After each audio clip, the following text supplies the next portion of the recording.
शनि नक्षत्र में प्रवेश करेंगे सूर्य। एसबू राशि को मिल बड़ लाभ। सुझीव ऋण भार रही अभाव। ज्योतिष शास्त्र में ग्रह मानकर राजा सूर्यदेव नक्षत्र परिवर्तन को एक अत्यंत गुरुत्वपूर्ण गोचर बोली विवेचना करा जाए। 20 जुलाई 2026 रे सूर्यदेव शनि द्वारा शासित एवं नक्षत्र राजा मना जाउथबा पुष्य नक्षत्र में प्रवेश करेंगे। सूर्य एवं शनि मध्य शत्रुता भावना थाए, किंतु पुष्य नक्षत्र को अत्यंत शुभ, पोषणकारी एवं समृद्धिशाली बोली विवेचना करा जाए। जेतेबेले आत्मा एवं मान सम्मानर कारक सूर्य यही कल्याणकारी नक्षत्र में प्रवेश करती, सेतेबेले अनेक राशिर लोकों जीवन में उन्नति एवं धन प्राप्तिर बाट खोली थाए। मेष राशिर लोकों जातक पाई सूर्यों यह नक्षत्र परिवर्तन सुख समृद्धि वृद्धि करे बोली साब्यस्त होईछि।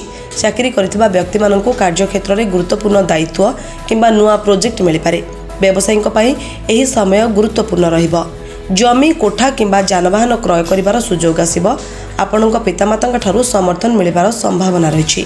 सेहीपरि मिथुन राशि सूर्यों यही गोचर यही राशि व्यक्ति आर्थिक लाभ आनिबो। यही समय रे आपणकर अटकी रहितबा काम संपूर्ण हेबो।